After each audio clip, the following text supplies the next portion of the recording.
السلام عليكم ورحمة الله وبركاته.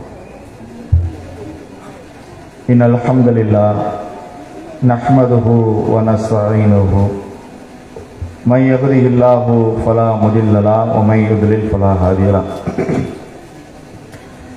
أشهد أن لا إله إلا الله وحده لا شريك له وأشهد أن محمدا عبده ورسوله أما بعد فقد قال الله تعالى في القرآن العظيم أعوذ بالله من الشيطان الرجيم يا أيها الذين آمنوا اتقوا الله حق تقاته ولا تموتن إلا وأنتم مسلمون رب اشرح لي صدري ويسر لي أمري واحلل عقدة من لساني يفقهوا قولي.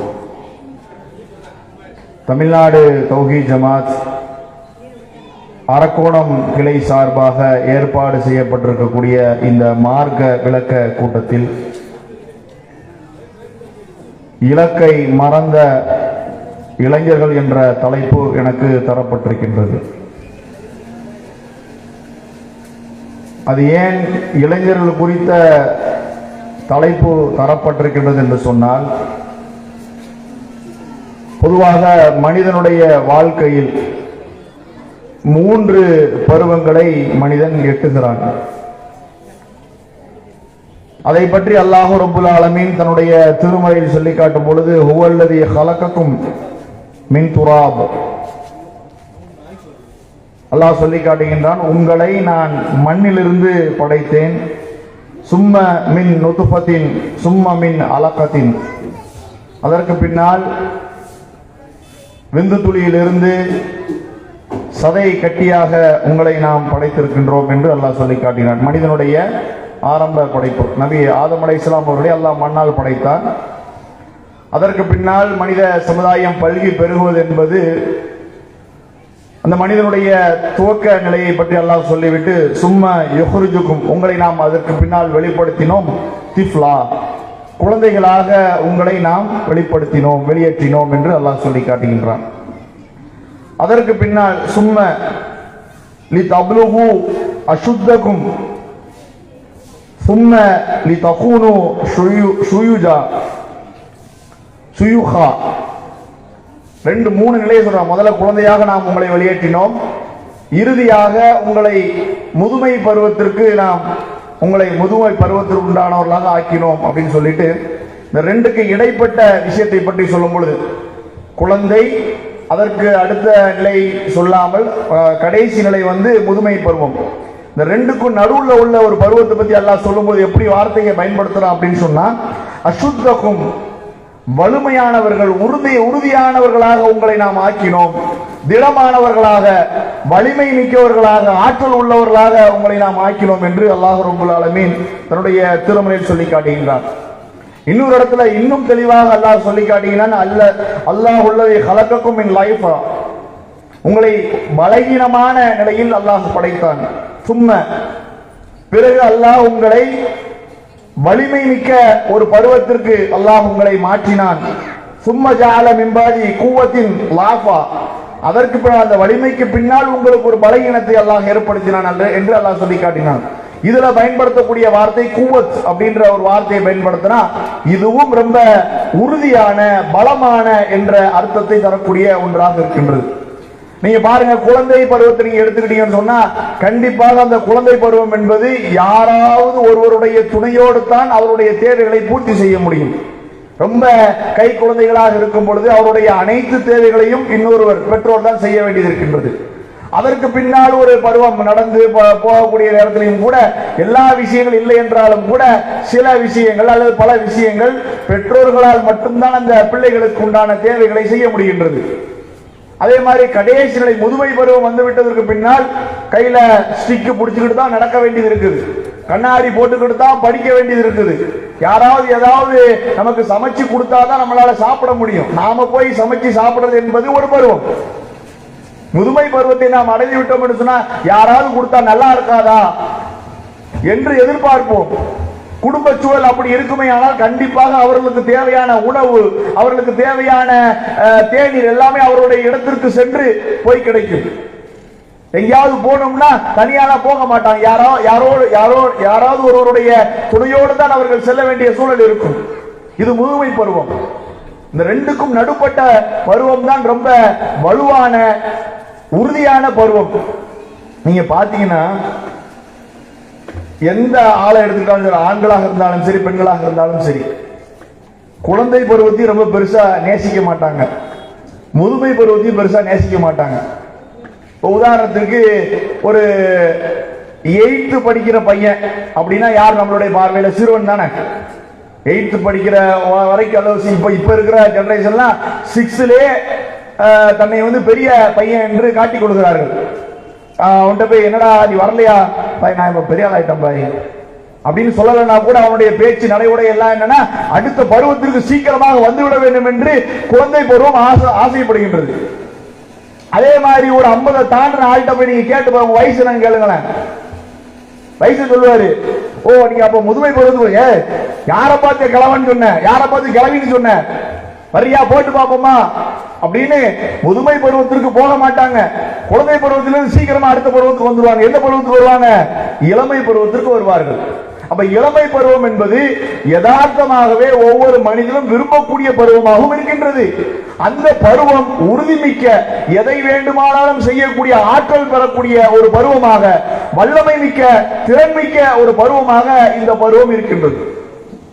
அப்படி இருந்தாலும் இந்த இளம் பருவத்தில் இன்றைக்கு ஏராளமான இளைஞர்கள், இளமை பருவத்தில் ஆண்களாக இருக்கலாம் அல்லது இளமை பருவத்துடைய பெண்களாக இருக்கலாம், இவர்கள் தங்களுடைய அந்த இளமை பருவத்திற்குண்டான அந்த ஆற்றலை, அந்த திறமையை, அந்த பலத்தை, அந்த உறுதியை வெளிப்படுத்துகிறார்களா என்று கேட்டால் வெளிப்படுத்துகிறார்கள். ஆனால் சரியான வழியில் அவர்கள் வெளிப்படுத்துகிறார்களா? ஒரு இலக்கை நிர்ணயித்து அந்த இலக்கை நோக்கி தன்னுடைய வாழ்க்கை பயணத்தை அமைத்துக் கொள்கிறார்களா என்று கேட்டால் அதில் ஏராளமான வெற்றிடங்கள் தான் இருந்து கொண்டிருக்கின்றது. இன்னைக்கு இருக்கக்கூடிய இளம் சமுதாயம் எப்படியெல்லாம் அவருடைய வாழ்க்கை இலக்கை அமைத்துக் கொள்கிறார்கள், வாழ்க்கை முறையை அமைத்துக் கொள்கிறார்கள். எந்த இளைஞர்களை எடுத்துக்கொண்டாலும் சரி, முதல்ல அவர்களுடைய நடை உடை பாவனை எடுத்துக் கொள்ளுங்கள். அதுல எப்படியான ஒரு நிலையில் இருக்கிறாங்க? தனக்கென்று ஒரு தனித்துவம் இருக்க வேண்டும் என்று நினைத்து தன்னுடைய ஆடையில் சில வேலைகளை செய்து தன்னை தனியாக காட்டுகிறார்கள். தன்னுடைய சிகை தலைமுடியில் ஒரு சின்ன மாற்றத்தை ஏற்படுத்தி தன்னை தனித்தன்மையாக காட்ட முற்படுகிறார்கள். நம்மளாம் பார்க்கிறோம்ல, நீங்க நிறைய பேரை பார்த்திருப்பீங்க. இளமை பருவத்தில் இருக்கக்கூடிய ஆண்கள் குறிப்பாக அது சிகை அலங்காரத்தில், அதாவது முடி உடைய ஹேர் ஸ்டைல நீங்க பாத்தீங்கன்னு சொன்னா இந்த 3 பக்கமும் ஒண்ணுமே இருக்காது. மண்டை நல்லா பளிச்சுன்னு தெரியும். அதுக்கு மேல பார்த்தா ஒரு கொண்டை வச்ச மாதிரி அப்படியே படர்ந்து விரிஞ்சுவே இருக்கும். என்னப்பா அது அப்படின்னா இதுதான் இப்ப ஸ்டைல். ஒரு பையனை ஒரு நம்முடைய சகோதரர் தௌஹி சகோதரர் ஏன்பா இப்படிலாம் முடி வச்சிருக்கீங்க, இது பார்க்கறதுக்கே கொஞ்சம் அசிங்கமா இருக்குல்ல, ஒரு விகாரமா தெரியுது அப்படின்னும் போது அப்ப அவர் அந்த பையன் கேட்கறான், அதாவது அந்த அந்த இளமைக்குன்ற ஒரு ஆற்றல் இருக்குன்னு சொல்றேன்ல, அந்த ஆற்றலை பாருங்க பாய். உங்களுக்கு இப்ப வயசு என்ன பாய் ஆகுது? எனக்கு ஒரு 52 வயசு ஆகுது. சரி பாய், இன்ஷா அல்லாஹ் நான் 52 வயசு வரும்போது நான் இப்படி மாத்திக்கிறேன் பாய். அது வரைக்கும் இப்படித்தான் இருப்பியா? நீ ஒரு கம்பெனிக்கு போற, வேலை கிடைக்குமாப்பா இந்த முடிய வச்சுக்கிட்டா? கண்டிப்பா கிடைக்காது பாய், நான் மாத்திக்கிறேன். அது வரைக்கும் நான் இப்படி இருந்துக்கிறேன். அது தவறு. அதனால் சமூகத்தில் தனக்கான ஒரு இடத்தை பிடிக்க முடியாது என்று தெரிந்தாலும் கூட ஊர்ல இருக்கிற எல்லாரும் வெட்டிட்டு போறாங்களே, ஊர்ல இருக்கிற எல்லாரும் தலையில கொண்டைய வச்சுட்டு போறாங்களே, அவன் போனா என்ன தப்புன்னு தானே போறாங்க. அதுல பல பேர்கள் எல்லாம் வச்சிருக்கிறாங்க. புள்ளிங்கோ எங்கே கண்டுபிடிச்சாங்க இந்த வார்த்தையை? சாதா கட்டிங் போய் இப்ப ஃபயர் கட்டிங் ஆகி போச்சு. விடுங்க சுற்றும் அப்படின்னு நாம சொல்லுவோம் பிள்ளைகளுக்கு. இன்னைக்கு இருக்கக்கூடிய பிள்ளைகள் தலை முடியல என்னத்தையோ தேய்க்கிறான், ஒரு நெருப்பை கொண்டு பத்திக்கிட்டு எரியும் போதே அவன் வெட்டுறான், முடிய சீப்ப வச்சு ஒரு செயலுக்கு மாத்துறான். இதெல்லாம் வாழ்க்கை அனுபவிக்கணும் பாய். என்னடா இதுல அனுபவிக்கிறது என்ன இருக்கு? உன்னுடைய தலைமுடி கொழுந்து விட்டு எரிய போகுது, இதுல என்ன இருக்குது? இதுதான் இளைஞர்களுடைய இலக்கா? இப்படி தன்னை ஒரு தனித்துவம் என்ற பெயரில் என்ற சிந்தனையில் இப்படி தனிமைப்படுத்துவது, தனித்துவத்தை முற்படுத்துவதுதான் இலக்கை அடைவதா? சரி, தலைக்கு மேல முடிதான் அப்படி இருக்குன்னா, தலைக்கு கீழே இருக்கக்கூடிய ஆடை எடுத்துக்கிட்டீங்கன்னா அதுல சுப்ஹானல்லாஹ் ஆண்களுடைய ஆடைகள்ல போய் கடையில போய் எடுக்க போனீங்கன்னா கேட்கறாங்க. முதல்ல முன்னாடிலாம் என்னன்னா ரெண்டே ஃபிட்டிங் தான். ஒன்னு ரெகுலர் ஃபிட், ரெண்டாவது ஸ்லிம் ஃபிட். இன்னைக்கு எப்படி தெரியுமா? Regular fit, slim fit, tailor fit, straight fit, skinny fit, இவ்வளவு வந்திருக்குது. அது என்னது? ரெகுலர்னா கொஞ்சம் லூசா இருக்கும், ஸ்லிம் ஃபிட்னா கரெக்டா அவனுக்காகவே அளவெடுத்து தச்ச மாதிரி இருக்கும், ஸ்ட்ரைட் ஃபிட்னா நேரா இருக்கும், ரெண்டு குச்சி நிக்கிற மாதிரி இருக்கும் கால்ல பேண்ட போட்டா. ஸ்கின்னி ஃபிட்னா தோலுக்கும் டிரெஸ் இருக்குதானே தெரியாது, அப்படி அவ்வளவு ஓட்டி போய் தன்னுடைய உடல் அங்கங்கள் வெளியே தெரியக்கூடிய அளவிற்கான நிலையில இருக்குது. இப்படி பல ஃபிட் இருக்கு. நம்ம இப்ப போய் பார்த்தோம்னா என்னடா பண்ணி வச்சிருக்கீங்க அப்படின்ற மாதிரி இருக்குது. இப்ப நம்ம என்ன எடுக்கிறது? போய் பார்த்தா ரெகுலர் ஃபிட்ல எங்கள்கிட்ட கலெக்ஷன் கம்மியா தான் இருக்குது. ஏன்? இப்ப ஸ்டைல் ஃபுல்லாவே அடுத்தடுத்த ஃபிட் தான் அப்படின்றாங்க. இதை விரும்பி கொண்டு இதுல ஏதோ ஒரு பேரின்பம் இருக்கின்றது என்ற சிந்தனையில் இளம் பருவத்தினர் சென்று கொண்டிருக்கிறார்கள். ஆடையில கீழாடை நீங்க எடுத்துக்கிட்டீங்கன்னு சொன்னா அப்படியே பேண்டோட தலையோட தேய்க்கிறான். இப்பெல்லாம் கொஞ்சம் மாறி இருக்குது. கொஞ்சம் ஒரு 4 வருடங்களுக்கு முன்னதாக, 5 வருடங்களுக்கு முன்னதாக பேண்டே எப்படி தெரியுமா போடுவான்? பேண்ட் கீழே வரைக்கும் வரும்ல, அதை கீழே இருந்து ஒரு லெஃப்ட் ஹேண்ட் எடுத்து காலுக்குள்ள விட்டுட்டு தான் போவாரு. இப்போ என்ன தெரியுமா ட்ரெண்ட்? கரண்டைக்கு மேலதான் இருக்கும். ஷூ போட்டிருப்பான், சாக்ஸ் போட மாட்டாங்க, பேண்ட்டுக்கு அப்புறம் கால் தெரியும், அதுக்கப்புறம் ஷூ இருக்குது. இப்படி அங்க ஜிப்லாம் வைக்கிறாங்க. முதல்ல வெறும் அந்த ஜிப்பு போடுற கூட அந்த இதை மட்டும் வச்சிருந்தாங்க. இப்ப என்ன ஒரு ஜிப்பு வேற வச்சிருக்காங்க, தேவைப்பட்டா காத்து வரணுக்கு திறந்து விட்டுக்கலாம்னு சொல்லிட்டு. இதுவெல்லாம் நாகரிகம் என்ற பெயரில் செய்து கொண்டிருக்கிறார்கள் இளைஞர்கள். சரி, ஆண்கள் தான் இப்படி இருக்கிறாங்கன்னா பெண்களுடைய ஆடை நீங்க சாதாரணமா கடையில போய் ஒரு கண்ணியமான ஆடை எடுக்கவே முடியாது. அதுக்குன்னு 1950 ஆரம்பிக்கப்பட்ட கடைன்னு போர்டு போட்டிருப்பாரு. சின்ஸ் 1950 அப்படின்னு போட்டிருப்பார்ல, அப்ப ஆரம்பிக்கப்பட்ட கடையை போய் எடுத்தா தான் சாதாரண நாகரிகம்னு சொல்றது எல்லா மனிதர்களுக்கும் நாகரிகமாக தெரியப்படக்கூடிய ஆடை எடுக்க முடியும். இப்போ லேட்டஸ்டா திறந்த கடையெல்லாம் எந்த காலத்துல இருக்கிறீங்க அப்படின்ற லெவலுக்கு இன்னைக்கு நிலைமை இருக்குது. இளமை பருவத்து பெண்களும் அதை விரும்பி அதில் ஏதோ அவர்களுக்கு தனியான ஒரு இன்பம் இருப்பது போல் அவர்கள் அதை செய்து கொண்டிருக்கிறார்கள். இன்னும் சொல்வதாக இருந்தால் அதற்கு ஒரு வகையில் பெற்றோரும் காரணமாக இருக்கிறார்கள். சின்ன குழந்தைங்க இருக்கிறாங்களா, சின்ன வயசுல இருக்கும் பொழுது பெரிய இதெல்லாம் ஒண்ணு இல்லை. ஆனாலும் அப்பொழுதே நாம் பிள்ளைகளுக்கு சொல்லிக் கொடுக்க வேண்டிய மிக முக்கியமான பாடம் என்ன தெரியுமா? ஆடை ஒழுங்குகளுடைய பாடம். இன்னைக்கு காலம் எப்படி இருக்குது? இளமை பருவம் அடைந்த பெண்களுக்கு மட்டும்தான் பாலியல் தொல்லை கொடுக்கப்படுகின்றதா நாட்டில்? சிறுவர்கள் மீது எந்த துஷ்பிரயோகம் நடப்பதில்லையா? 5 வயசு, 6 வயசு, 7 வயசு, 8 வயசு சிறுமிகளை எல்லாம் இன்னைக்கு பாலியல் துஷ்பிரயோகத்திற்கு ஆளாக்கப்பட்டு பல சிறுமிகள் கொல்லப்பட்டிருக்கிறார்கள். நாம இன்னைக்கு சின்ன புள்ள தான் நம்ம நினைக்கிறோம். அந்த புள்ள வளர்ந்ததுக்கு அப்புறம் கேட்கும், அன்னைக்கு எடுத்து வந்திய எனக்கு அதையே எடுத்துட்டா. அந்த பிள்ளைக்கு தெரியும்ல அம்மாட்ட எப்படி காரியத்தை சாதிக்கணும்னு தெரிஞ்சு வச்சிருக்கல 8 வருஷமா. நாமளும் என்ன செய்வோம்? ஒண்ணு கணவன் சண்டை போடுவார், வேணா கொடுக்காத அப்படின்ட்டு, இல்ல மனைவி சண்டை போடுவாங்க. 2 பேரும் சேர்ந்து முடிவெடுத்தாதான் அதை தடுக்க முடியும். ஒருத்தர் மட்டும் இருந்துச்சுன்னு சொன்னா நல்லது முடிஞ்சிச்சு, நல்லது அங்க ஓட்டே வாங்காது. நல்ல விஷயம் 2 பேருக்கு வேற வேற கருத்து இருக்குது. உதாரணத்துக்கு மனைவி சொல்றாங்க இப்படியான ஆடெல்லாம் போட வேண்டாம் அப்படின்னு சொல்றாங்க. கணவன் என்ன தெரியுமா சொல்றாரு? சின்ன பிள்ளைக்கு போட்டு இழந்து போ, வாங்கி கொடு. சரி மாமா நான் வாங்கி தரேன். அந்த பிள்ளை அழுதுட்டு இருக்கும்ல, சரி வா வாங்கி தரேன், பைக்கில் தூக்கி கூட்டு வைப்பாரு, அப்படியே போயிட்டு. இதே இது கணவன் வேணாம் சொன்னா அத்தா கடைக்கு போட்டு நான் வாங்கி தரேன் அப்படின்னு சொல்லிட்டு அவரு கடையை திறக்க போயிடுவாரு, இவங்க கடையை திறந்த கடைக்கு இவங்க ட்ரெஸ் எடுக்க போயிடுவாங்க. இதுதான் இன்னைக்கு நடந்துகிட்டு இருக்கு.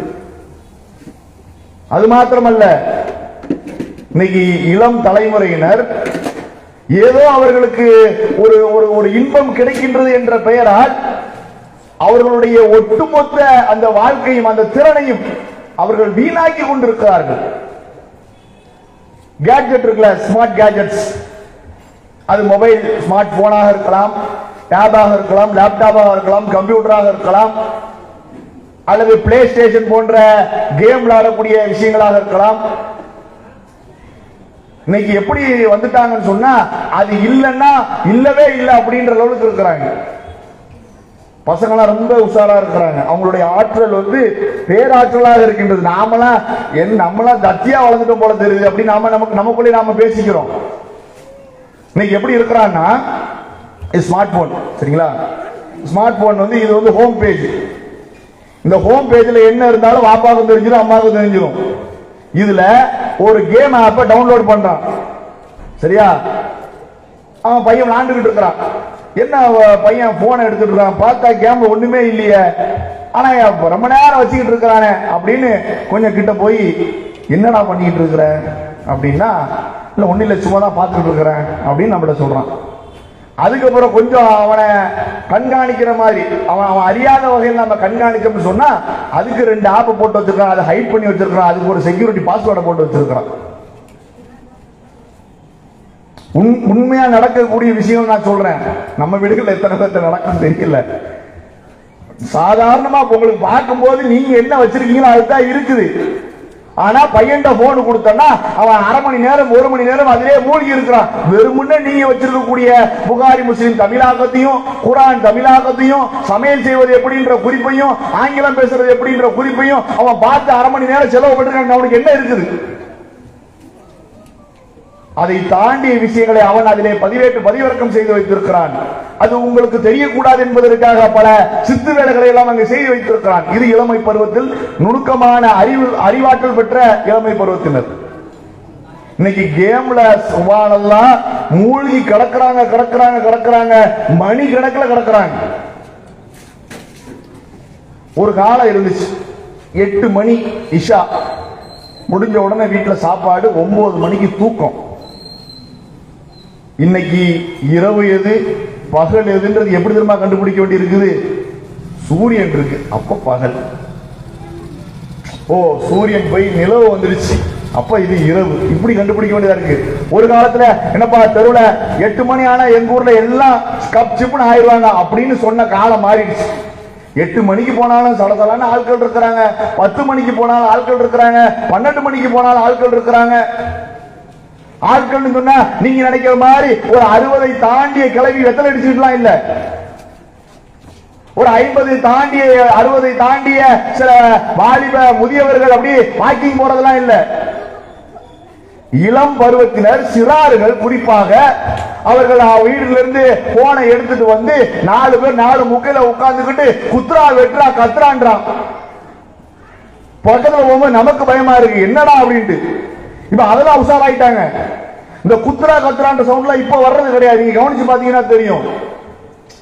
ஒரு டைம்ல என்னன்னா 4 பேர் அங்கங்க உட்கார்ந்து இருக்கிறான், உட்கார்ந்துக்கிட்டு சுரா சுரா சுரா அப்படின்னு கத்திக்கிட்டு இருந்தான்.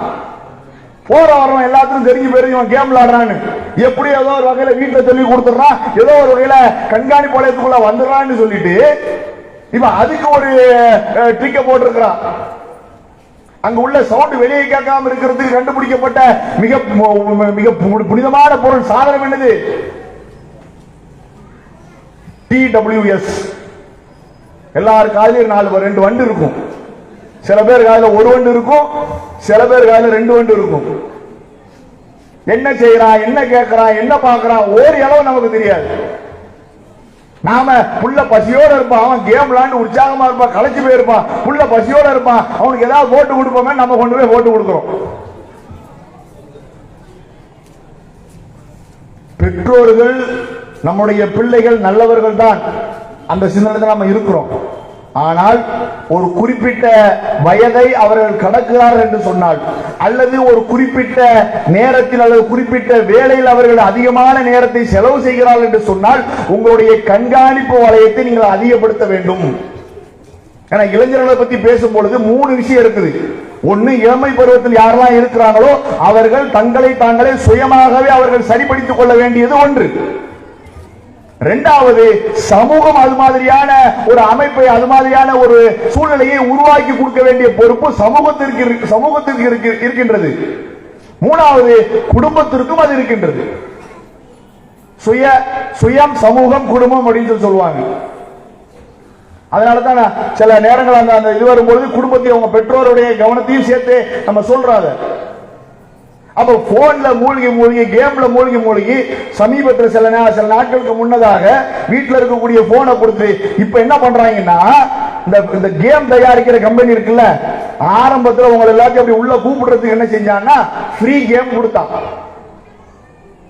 இப்ப என்ன அப்படின்னா எல்லாத்துக்கும் காசு. நாம இப்ப 5G போன் வச்சிருந்தீங்கன்னா அந்த இது நம்ம உணர்ந்திருப்போம்.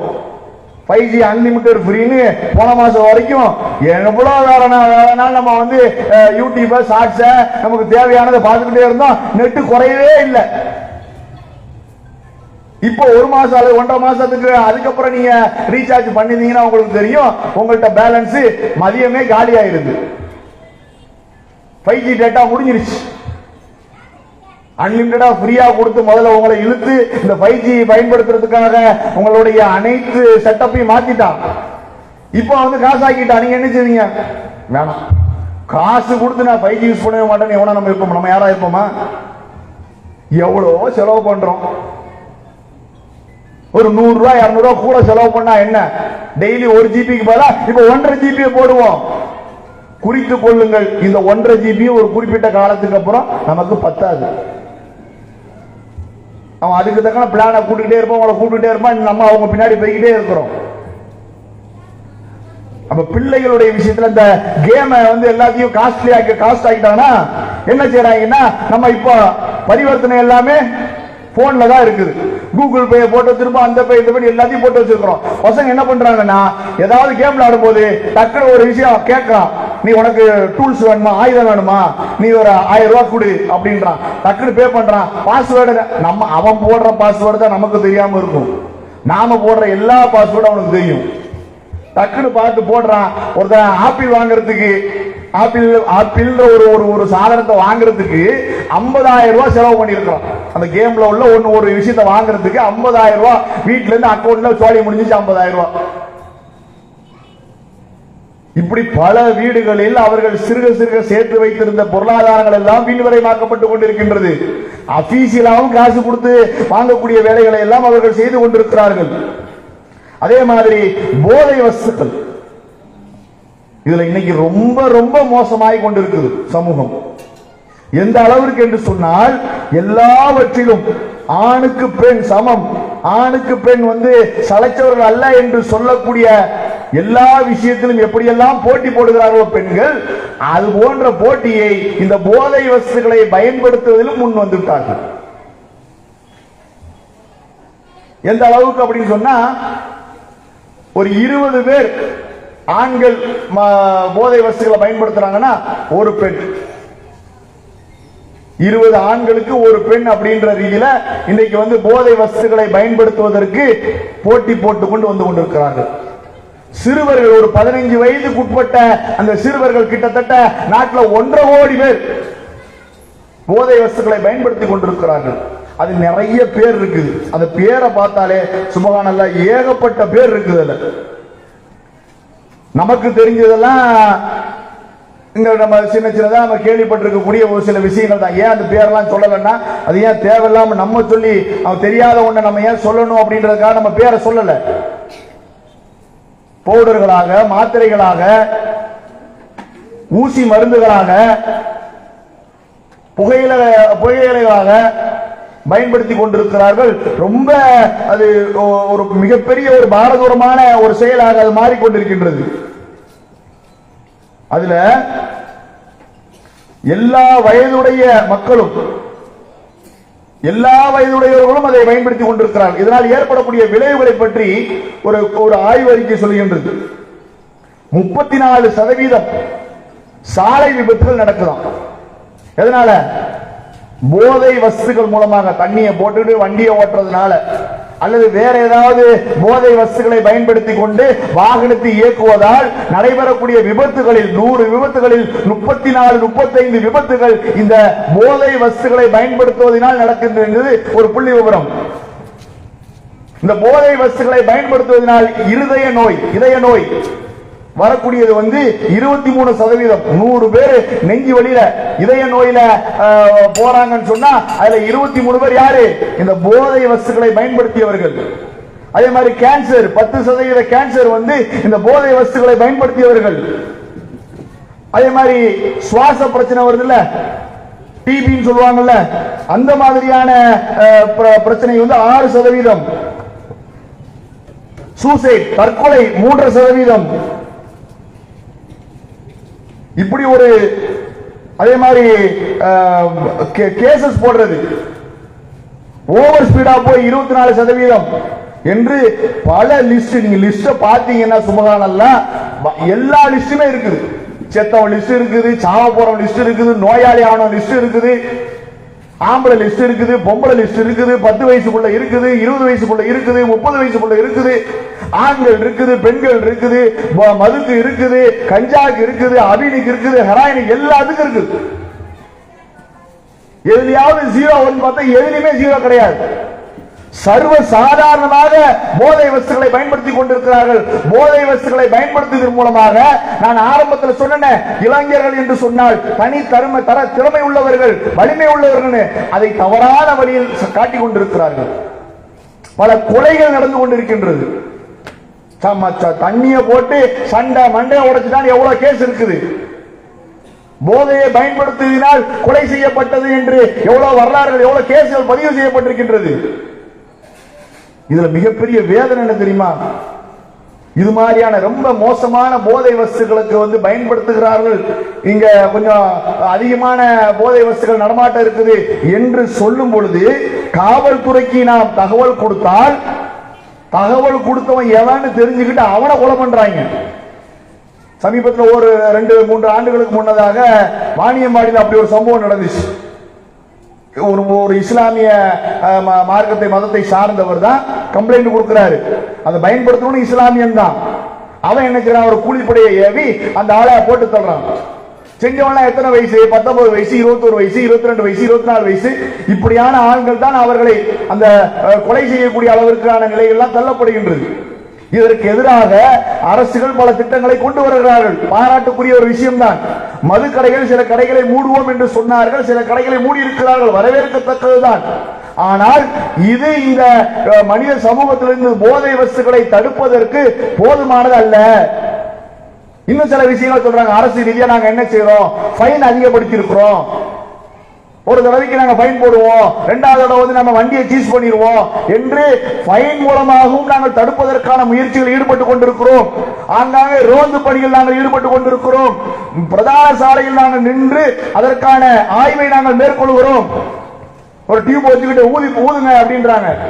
ஊதுனா மது அருந்துனா அதுல தெரியும், அப்ப உடனே ஃபைனை போடுறாங்க.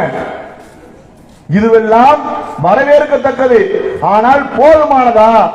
போதை இல்லாத சமுதாயத்தை உருவாக்குவதற்கு இதுதான் தீர்வா என்று கேட்டால் நிச்சயம் இல்லை. இந்த போதை வஸ்துகளை எந்த அளவிற்கு நாம் எதிர்கொள்ள வேண்டும் என்று சொன்னால் முற்றிலுமாக துடைத்தெறியக்கூடிய அளவிற்கு நாம் தொடர்ந்து இதற்காக போராட வேண்டும். சட்டங்கள் இன்னும் இதைவிட கடுமையாக்கப்பட வேண்டும். டாஸ்மாக் கடைகள் முற்றிலுமாக ஒரு கடை கூட இல்லை என்ற அளவிற்கு இந்த அரசு மூட வேண்டும். அப்பொழுதுதான் சிரமிக்க அந்த இளமை பருவத்தில் ஆண்களும் பெண்களும் அவருடைய இலக்கை சரியாக வைத்துக் கொண்டு அவர்கள் செல்ல முடியும். அவருடைய இலக்கு என்ன? நீங்க சின்ன வயசுல கேட்டானா டாக்டர் படிக்கிறேன், அதை படிக்கிறேன், இதை படிக்கிறேன்னு ஒரு 6வது 7வது படிக்கிற வரைக்கும் சொல்லுவான். 10th படிக்கும் போதுதான் அவனுக்கு படிப்பு மண்டையில ஏறாது, வேற வேற சிந்தனைகள் வந்துடும். அதுல இன்னைக்கு டிவி, டிவியில் நடிக்கக்கூடிய நடிகர்கள், அவர்களுக்கு பின்னால் போகக்கூடியது, அவர்களை பின்பற்றுவது என்று அது ஒரு பக்கம் இளைஞர் பட்டாளம் போய் கொண்டிருக்கிறார்கள். இப்படி இளமை பருவத்தை உள்ள ஆண்களும் பெண்களும் தங்களுடைய வாழ்க்கையை, தங்களுடைய இலக்கை மறந்து அவருடைய வாழ்க்கை பயணம் நீண்ட தூரம் போய்கிட்டு இருக்குது. இதனுடைய முடிவுல எப்படிலாம் வந்துடுறாங்கன்னு சொன்னா, பிள்ளைகளை இழந்த குடும்பத்தினரை நாம் பார்க்கிறோம்.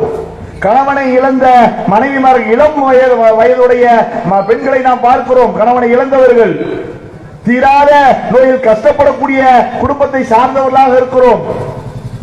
கேன்சர் ஹாஸ்பிட்டல் இருக்கு, அங்க போய் பார்த்தா தெரியும் எவ்வளவு பேரு இந்த புகையினால், மதுவினால், போதை வஸ்துக்களால் பாதிக்கப்பட்டிருக்கிறார்கள். அவருடைய நிலை எப்படி இருக்குது பார்த்தால் அருவருக்கத்தக்க கூடிய அளவிற்கு அவருடைய உடல் அங்கங்கள் எல்லாம் இருக்கிறது. இவ்வளவு பார்த்தும், இவ்வளவு இருந்தும் நாம் அதிலிருந்து விலகவில்லை என்று சொன்னால் கண்டிப்பாக சுய கட்டுப்பாடு, சுய ஒழுக்கம் என்பது ஒவ்வொரு எல்லா ஆண்களுக்கும் பெண்களுக்கும் இருக்க வேண்டிய மிக முக்கியமான ஒன்று. அதுல இஸ்லாமிய மார்க்கம் சில உபதேசங்களை நமக்கு செய்கின்றது. எவ்வளவு தூரத்திற்கான ஒழுக்க கேடுகள் இருக்கின்றதோ அந்த ஒழுக்க கேடுகள் வரக்கூடாது என்பதற்காக வேறு ஒரு வழிமுறையை நமக்கு மார்க்கம் சொல்லி தருகின்றது. இன்னைக்கு 4-5 இளைஞர்கள் ரோட்டு ஓரத்தில் நிக்கிறாங்க. அந்த தெருவை அந்த சாலையை கடக்கக்கூடிய இளம் வயதுடைய பெண்கள் கேலி கிண்டல்களுக்கு ஆளாக்கப்படுகிறார்கள். அது அடுத்தடுத்த நிலைக்கும் சில இடங்களில் செல்லத்தான் செய்கிறது. இஸ்லாமிய மார்க்கம் சொல்லுகின்றது, நீ எல்லாரும் போகக்கூடிய பாதையில நீ இருக்காத. அப்படி நீ இருந்தேன்னு சொன்னா அதற்கு செய்ய வேண்டிய சில முக்கிய வேலைகளை நீ செய்ய வேண்டும். உன்னுடைய பார்வைகளை நீ தாழ்த்த வேண்டும். மக்களுக்கு இடையூறு கொடுக்குமாறு நீ எந்த ஒன்றையும் நீ செய்துவிடக் கூடாது. சலாத்தை நீ சலாத்தை நீ சொல்ல வேண்டும் என்று நமக்கு நபிகள் நாயகம் ஸல்லல்லாஹு அலைஹி வஸல்லம் அவர்கள் சொல்கிறார்கள். அல்லாஹ்வும் தன்னுடைய திருமறையில் சொல்லி காட்டுகிறான், உங்களுடைய பார்வைகளை நீங்கள் தாழ்த்திக் கொள்ளுங்கள். ஆண்களை பார்த்தும் சொல்கிறான், பெண்களை பார்த்தும் சொல்கிறான், உங்களுடைய கற்புகளை நீங்கள் பேணி பாதுகாத்துக் கொள்ளுங்கள் என்று அல்லாஹ் சொல்றான். இப்படி ஒரு இந்த ஹதீஸை நடைமுறைப்படுத்தக்கூடிய இளைஞர்கள் ரோட்டுக்கு மத்தியில் நிக்கிறாங்க, தெரு முனையில நிக்கிறாங்க. என்ன நடக்கும்? அந்த இளைஞனுடைய இலக்கு என்னவாக இருக்க வேண்டும் என்று சொன்னால், தான் ஒரு சமூகத்தில் இருக்கிறேன் என்று சொன்னால் அதன் மூலமாக சுய ஒழுக்கம் உடையவனாக தான் மாற வேண்டும். தன்னுடைய குடும்பம் அதனால் மேம்பட வேண்டும், தன்னுடைய சமூகம் அதனால் மேம்பட வேண்டும், தன்னால் இன்ன பிற மக்கள் பாதுகாப்பு அடைய வேண்டும். இந்த ஹதீஸை ஏற்ற 4 இளைஞர்கள் தெருமுனையில நிக்கிறாங்க. அப்ப சில பெண்கள் வர்றாங்க, ரொம்ப இருட்டு, இரவு நேரம் வர்றாங்க. வரும்பொழுது இந்த ஹதீஸை நம்பிய இலக்கை சரியாக வைத்துக் கொண்டு இருக்கக்கூடிய அந்த இளைஞர் என்ன செய்வாங்க? அவர்களுக்கு பாதுகாப்பாக, அவர்களை யாரும் எதுவும் செய்துவிடக் கூடாது என்ற அரணாக அங்கே இருந்து அவருடைய வீட்டை கடக்க செய்வார்கள், அந்த சாலையை கடக்க செய்வார்களா இல்லையா? அவர்கள் பத்திரமாக வீடு போய் சேர்வதற்கு அவர்கள் உதவுவார்களா இல்லையா? இதை இஸ்லாமிய மார்க்கம் அப்படி போற போக்குல சொல்லுது. நீ ரோட்ல இருக்கிறியா, அதுக்குன்னு சிலது இருக்குமா, அதை செய். இத ஒரு இளைஞன் மண்டையில ஏற்றிட்டான்னா, அவருடைய உள்ளத்தில் ஆழ பதிய வைத்து விட்டான் என்று சொன்னால், எந்த அடுத்த பாலினம், ஆண்களாக இருக்கலாம் பெண்களாக இருக்கலாம், அடுத்த பாலினத்தை சார்ந்தவர்கள் ஆண்களாக இருந்தால் பெண்களை கிண்டல் செய்ய மாட்டார்கள், பெண்களாக இருந்தால் ஆண்களை கிண்டல் செய்ய மாட்டார்கள். ஏன்னா இன்னைக்கு காலம் ரொம்ப மாறிக்கிட்டு இருக்கு. 4 பொம்பளை பிள்ளைகளை சேர்ந்து சொன்னா அங்க ஒரு ஆம்பளை பையன் தனியா போக முடிய மாட்டிருக்கு. தங்களுடைய இலக்குகளை வேறு மாதிரியான திசையில் அவர்கள் கொண்டு சென்றிருக்கிறார்கள். இலக்கை சரியான முறையில் தான் அதிலிருந்து மேம்பட வேண்டும். யோசிச்சு பாருங்க, இன்னைக்கு மற்ற நேரங்கள் எல்லாம் நேரங்களை வீணாக செலவு பண்ணி கொண்டு இருக்காங்க. அவங்களுடைய ஒரு குறிப்பிட்ட வயதுக்கு பின்னாடி அவங்களுடைய வாழ்க்கை எப்படி இருக்கும்? முதல்ல வீட்டில் அவருக்கு ஒரு மரியாதை கிடைக்குமா? சமூகத்தில் ஒரு மரியாதை கிடைக்குமா? சரியான முறையில் சம்பாதிக்க முடியுமா? தன்னுடைய தேவையை பூர்த்தி செய்யக்கூடிய அளவிற்காவது திராணி உள்ள ஒருவனாக மாற முடியுமா? அதெல்லாம் யோசித்து பார்த்து சுய கட்டுப்பாடு, சுய ஒழுக்கம் உடையவர்களாக இளைஞர்கள் மாற வேண்டும். நான் என்னுடைய சமூகத்திற்கு நான் சுய கட்டுப்பாடோடு நான் இருந்தேன் என்று சொன்னால் என்னுடைய வாழ்க்கை தரம் உயரும், என் மேல் வைத்திருக்கிறார்கள் என்னுடைய பெற்றோர்கள் நம்பிக்கையை, அதை நான் உண்மைப்படுத்துவேன். அதை சீர்குலைப்பது போல் நான் எந்த ஒன்றையும் நான் செய்துவிட மாட்டேன். என்னை பார்த்து பார்த்து பாராட்டி சீராட்டி வளர்த்த என்னுடைய தாய்க்கும் தந்தைக்கும் என் மீது அபாரமான நம்பிக்கை இருக்கின்றது. அந்த நம்பிக்கைக்கு குந்தகத்தை நான் ஒருபோதும் விளைவித்து விட மாட்டேன் என்ற இலக்கை அந்த இளைஞன் வைக்க வேண்டும். என் சமூகம் இன்னைக்கு, என் சமூகத்தை சார்ந்த சிறுவர்களை நான் பார்க்கிறேன். எனக்கு முந்தைய தலைமுறையை பார்க்கிறேன். பள்ளிக்கூடங்களுக்கு செல்லாத தலைமுறையாக எனக்கு முந்தைய தலைமுறை இருக்கின்றது. கல்லூரி படிப்பா அப்படி ஒன்று இருக்கின்றதா என்று கேட்கக்கூடிய அளவிற்கு என்னுடைய மூதாதையர்கள் இருந்திருக்கிறார்கள். அதை நான் மாற்ற வேண்டும். இந்த உலகத்தில் நான் திறமைக்கு ஆளாக வர வேண்டும் என்று சொன்னால், என் சமூகம் மேலோங்க வேண்டும் என்று சொன்னால், நான் பெற்ற கல்வியை நான் பிறருக்கு சொல்லிக் கொடுக்க வேண்டும். அதன் மூலமாக என்னுடைய சமூகத்தை நான் உயர்த்த வேண்டும் என்ற இலக்கை ஒரு இளைஞன் வைக்க வேண்டும். நபி ஸல்லல்லாஹு அலைஹி வஸல்லம் அவங்க ரொம்ப சிம்பிளா சொன்னாங்க. குர்ஆனை வச்சு சொன்னாங்க, பயனுள்ள கல்வி எதுவாக இருந்தாலும் அதுக்கு உண்டான நன்மை கிடைக்கும். மன் தஅல்லமல் குர்ஆன வ அல்லமஹு, யார் குர்ஆனை தானும் கற்று பிறருக்கு கற்றுக் கொடுக்கிறாரோ அவர் உங்களில் சிறந்தவர். நான் என்னுடைய சமூகத்தில் சிறந்தவனாக இருக்க வேண்டும் என்று சொன்னால், நான் கற்ற கல்வியை, அது இஸ்லாமிய கல்வியாக இருந்தாலும் சரி, பிறருக்கு நான் சொல்லிக் கொடுப்பேன்.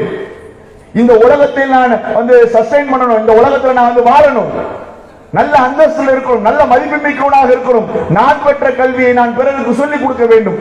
சாதாரணமாக செய்வதுதான் இது. நான் ஒரு போன் வாங்கி இருக்கிறேன், வாங்க போறேன், என் நண்பர்கிட்ட கேட்கிறேன், என்ன போன் வாங்க அப்படின்னா அவர் என்ன சொல்லுவாரு, எனக்கு ஒரு 4 போனுடைய லிஸ்ட போட்டுருவாரு. இந்த போன்ல இதெல்லாம் பிளஸ், இதெல்லாம் மைனஸ், இந்த போன்ல இதெல்லாம் பிளஸ் மைனஸ், பார்த்துக்க. ஒரு சாதாரண உலகம் சார்ந்த ஒரு விஷயத்தில், அற்பமான ஒரு விஷயத்துக்கு இவ்வளவு தூரத்துக்கு உதவி செய்யக்கூடிய நாம், நம்முடைய சமூகம் கீழ்நிலையில் இருந்து கொண்டிருக்கின்றதே, கல்வியிலும் அரசு துறையில் வேலை வாய்ப்புகளிலும் அவர்களை மேம்படுத்துவதற்கு படித்த ஒரு இளைஞர்களாக நாம் இருக்கும் பொழுது அவர்களை நாம் முன்னேற்றி கொண்டு வர வேண்டும் என்ற சிந்தனை, அந்த இலக்கை அந்த இளைஞர்கள் வைக்க வேண்டும். இப்படியான ஒரு இலக்கை வைத்து அவர்கள் செல்வார்களே ஆனால் நிச்சயமாக அவர்கள் எந்த உறுதியான பருவத்தில், இந்த இளமை பருவம் என்பது வலிமை மிக்க பருவம், உறுதியான பருவம், திறமிக்க பருவம் என்று அல்லாஹ் சொல்லுகின்றானோ, அந்த உறுதியை, அந்த தைரியத்தை, அந்த ஆற்றலை மக்களுக்கு நாம் சொல்லிக் கொடுக்க முடியும். அதன் மூலமாக அனைத்து நம்முடைய சமூக மக்கள் அனைத்தையும் நாம் மேம்படுத்த முடியும் என்பதை எல்லாம் கவனத்தில் கொண்டு ஒரு இஸ்லாமிய இளைஞன், அது வயசு ரொம்ப கூட, இஸ்லாமிய இளைஞனா நீங்க என்ன நினைச்சிடக்கூடாதுன்னா காலேஜ் படிக்கிற வயசு வரைக்கும், அது 13 வயது தான் அப்படின்னு நினைச்சிடாதீங்க. சரிங்களா? நான் வயசாயிட்டம்பா, நான் ரிட்டையர்ட் ஆயிட்டம்பான்னு ஒரு ஆள் சொல்றாருல, அது வரைக்கும் அவர் இளைஞர் தான். அது வரைக்கும் அவரால் முடியும். தமிழ்ல ஒரு சொல்லாளர் உண்டு, முதுமை பருவத்திற்கு உதாரணம், எழுத தெரிந்த பேனா. சரியா? இளமை பருவத்தில் உள்ளவங்களுக்கு எழுத தெரியாத பேனா. எழுத தெரிந்த பேனாவிற்கு அவர்கள் முதுமை அடைந்ததன் காரணத்தினால் அவர்கள் எதை எழுத வேண்டும் என்று நினைக்கிறார்களோ அதை எழுத முடியவில்லை. 60 தாண்டவர் போய் நான் காலேஜில் பிஎஸ்சி போட போறேன்னு சொல்லி போட முடியுமா? போட்டா வீட்டில் இருக்கிறவங்க முதல்ல ஒத்துக்குருவாங்களா? வீட்டில் விடுங்க, மனைவி ஒத்துக்குருவாங்களா? அல்லது மனைவி போட்ட கணவன் ஒத்துக்குருவாங்களா? காலம் போன காலத்தில் உங்களுக்கு என்ன காலேஜ் வீட்டில் கலங்க, எழுத முடியாது. ஒரு இளைஞன் நினைக்கிறான் இந்த சமூகத்தை மாற்ற வேண்டும், சீர்திருத்தத்தை கொண்டு வர வேண்டும் என்று ஒரு இளைஞன் நினைக்கிறான், செய்ய முடியும். ஆனா அவனுக்கு தெரிய மாட்டேங்குது, எழுத மாட்டிருக்கிறான், அவருக்கு எழுத முடியல. இவன் பியானா நல்லா இருக்குது, ஆனா எழுத தெரியல. பேனா நல்ல ஸ்ட்ராங்கான பேனாவா இருக்குது, எழுத தெரியல. என்ன செய்யணும்? வேற வேற டிஸ்ட்ராக்ஷன் எல்லாம் போய்கிட்டு அவனுடைய இளமை பருவத்தை, இளமை காலத்தை வீணாக அவர்கள் செலவழித்துக் கொண்டிருக்கிறார்கள். இதையெல்லாம் அறிந்து அல்லாஹ்வை பற்றிய புரிதலை நம்முடைய பிள்ளைகளுக்கு நாம் சொல்லிக் கொடுக்க வேண்டும். அல்லாஹ்வுடைய புரிதல் என்பது அல்லாஹ் தன்னுடைய திருமறையில் சொல்லி காட்டுகின்றான். அல்லாஹ் நூறு சமாவாத்தி உள்ளது, அல்லாஹ் வானங்களுக்கும் பூமிக்கும் இறைவனாவான், ஒளியாவான். அந்த ஒளிக்கு உதாரணம் ஒரு மாடத்தை போன்றது, அந்த மாடத்தில் உள்ள ஒரு விளக்கை போன்றது. அந்த விளக்கின் மீது இருக்கக்கூடிய குடுவை இருக்குல்ல, அந்த குடுவை அல்லாஹ் ரப்பல் ஆலமீன் சிலாயிக்கிறான். அதை மினுங்கக்கூடிய நட்சத்திரங்களை போன்றது. அதற்கு எரிபொருளாக பயன்படுத்தக்கூடியது பாக்கியம் நிறைந்த ஜெய்தூன் தான் அதற்கு எரிபொருளாக பயன்படுத்தப்படுகின்றது. அந்த ஜெய்தூன் எண்ணெய் நெருப்பு தீண்டுவதற்கு முன்னதாகவே அது மின்னக்கூடியதாக பளபளக்கக்கூடியதாக இருக்கின்றது. ஒரு மாடம் இருக்கு, மாடத்துல ஒரு வெளிச்சம்னா அந்த அந்த அந்த அறையே முழுவதுமாக வெளிச்சம் வியாபிக்கக்கூடிய அளவுக்கு இருக்கும். அதுல கண்ணாடி குடுவையே மின்னக்கூடியதாக இருக்குது. அதற்கு பயன்படுத்தக்கூடிய அந்த எரிபொருளோ பளபளக்கக்கூடியதாக இருக்கின்றது. அதிலே நாம் நெருப்பை தீண்டும் பொழுது, நெருப்பை வைக்கும் பொழுது ஒளிக்கெல்லாம் பேரொளியாக அது மாறுவது போல் அல்லாஹ் அகில உலகங்களுக்கும் பேரொளியாக இருக்கிறான் என்று அல்லாஹ் சொல்லி காட்டுகின்றான். இந்த ஒரு செய்தி, அல்லாஹ்வை பற்றிய செய்தி அவர்களுக்கு நாம் சொல்லிக் கொடுக்க வேண்டும். அத்தீனு நசீஹா நம்ம சொல்றோம்ல, அதனுடைய பிற்பகுதியை நம்ம படிச்சு பிள்ளைகளுக்கு சொல்ல வேண்டும். சகாபாக்கள் கேட்கிறாங்க, லிமன் யா ரசூலல்லாஹ், யாருக்கு நாங்கள் நலம் நாடணும்? லில்லாஹி, அல்லாஹ்வுக்கு நீங்கள் நலம் நாடுங்கள். ஒலி ரசூலிஹி ஒலி கிதாபிஹி, அதுக்கு பின்னாடி தான் மக்களுக்கு. அல்லாஹ்வுக்கு நலம் நாடுறதுன்னா என்னுடைய சொத்துல கொஞ்சம் நான் கொடுத்துறேன் அதுவா? அல்லாஹ்வுக்கு நலம் நாடுவது என்று சொன்னால் அல்லாஹ்வுடைய வல்லமையும் அல்லாஹ்வுடைய மாண்மையும் புரிந்து அவன் நம்மை பார்த்து கொண்டிருக்கிறான், அவன் நம்மை கண்காணித்துக் கொண்டிருக்கிறான் என்ற புரிதலோடு வாழ்க்கை நடத்துவது. அது நம்முடைய பிள்ளைகளுக்கு சொல்லிக் கொடுப்பது நம் பெற்றோராகிய நாம் ஒவ்வொருவருக்கும் கடமை என்பதை விளங்கிக் கொண்டு அல்லாஹ்வை பற்றி, மார்க்கத்தை பற்றி, மறுமையை பற்றி, நம் சமூகத்தினுடைய அவலத்தை பற்றி, அவன் இருக்கக்கூடிய அந்த பொறுப்பை குறித்து அவனுக்கு அது குறித்த எடுத்து நாம் சொல்லும் பொழுது நிச்சயமாக இளைஞர்கள் சுய கட்டுப்பாடு, சுய ஒழுக்கமுடையவர்களாக மாற வேண்டும். அதே நேரத்தில் சமூகம் அதற்குண்டான சூழலை வழிவகுக்க வேண்டும். குடும்பத்தாராகிய நாமும் அதற்குண்டான சூழலை, அதற்குண்டான விழிப்புணர்வை நம்முடைய பிள்ளைகளுக்கு ஏற்படுத்துவோமே ஆனால் நிச்சயமாக இலக்கை மறக்காத இளைஞர்களாக, இலக்கை மறக்காத இளம் பருவத்தின் பெண்களாக அவர்கள் மாறுவார்கள். நாளை மறுமையில் அந்த இலக்கை அடையக்கூடியவர்களாக, அதற்கு முன்னால் இந்த உலகத்தை சார்ந்த எதுவெல்லாம் நல்ல இலக்கோ, எதுவெல்லாம் மேம்படுத்தக்கூடிய இலக்கோ அதை இலக்காக கொண்டு அவர்களும் மேம்பட்டு அவருடைய குடும்பத்தையும் மேம்படுத்தி சமூகத்தையும் மேம்படுத்தி அதன் மூலம் நாளை மறுமையில் அல்லாஹ்வுடைய சபையிலும் மேம்பட்டு நிற்கக்கூடிய ஒரு நல்ல வாய்ப்பினை அல்லாஹ் ரப்பல் ஆலமீன் நம் அனைவருக்கும் தந்தருள் புரிய வேண்டும் என்று கேட்டுக்கொண்டு என்னுடைய உரையை நிறைவு செய்கின்றேன். வாஹிர் தஅவானா அனில் ஹம்துலில்லாஹி ரப்பில் ஆலமீன். அஸ்ஸலாமு அலைக்கும் வரஹ்மத்துல்லாஹி வபரகாத்துஹு.